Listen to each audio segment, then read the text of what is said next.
In this video, we're diving deep into some of my favorite game-changing tips and tricks that every Diablo 4 player needs to know. For my first tip, the cost of enchanting is directly impacted by the item's selling value. Everyone in Diablo 4 knows that endgame enchanting can be extremely expensive. It's very disappointing to find yourself wasting 5 million gold on an item that just turned out to be trash. Here's the best way to enchant items in endgame. If you've come across a rare item that has 3 out of 4 affixes that are decent, you're not going to want to imprint a legendary aspect on it just yet. The cost of enchanting is based on the selling value of an item. Imprinting an aspect on an item makes it legendary and will therefore increase its selling value. Selling value will also increase if you upgrade the item at the blacksmith and add sockets to it at the jeweler. Here's the most cost-efficient way of upgrading a rare item. Enchant the item at the occultist, upgrade the item at the blacksmith, add sockets at the jeweler, and then imprint a legendary aspect.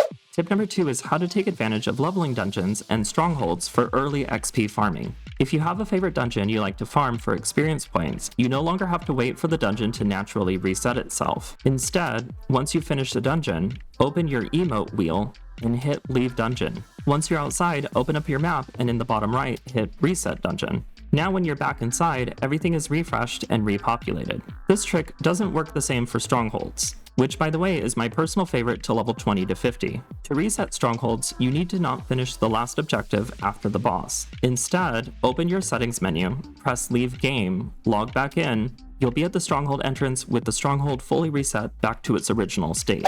My next tip is the best way to farm gold and legendary materials. In the early game, gold and legendary materials might not seem like a big deal. In the end game, mobs start getting way stronger, making it more urgent to upgrade more often. The general rule in endgame is to always pick up every rare and legendary item you find. When your inventory is full, head back to town and follow these rules. Sell every rare or yellow item at the weapons, armor, or rings and amulets NPC. Rare items sell for upward of 20,000 gold per item. If you find 20 items per dungeon, that's around 400,000 gold per run, not too bad. For legendary items, you're definitely wanting to salvage these at the blacksmith. Weapons can give baleful fragments, armor can give coiling wards, and accessories can give abstruse sigils. These legendary materials are used for upgrading items at the blacksmith and jeweler, and also imprinting legendary aspects at the occultist. Tip number 3, every Diablo 4 player should familiarize themselves with helpful online resources. Mobalytics, Maxroll, and Icy Veins are awesome resources for learning builds and general information about Diablo 4.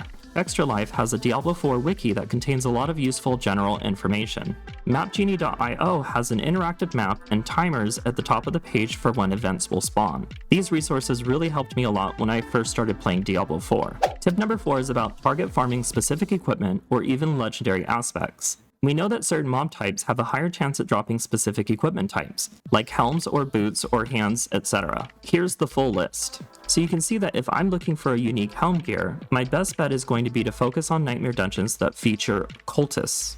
On a separate note, we also know that certain legendary aspects only appear on certain equipment types as well. If I'm looking for an offensive type legendary aspect, the best way to go about this will be to spend my obols at the Curiosities NPC. Weapons can only roll one type of legendary aspect, and that type is offensive. Purchase the weapon with the lowest obol cost for the most possibilities.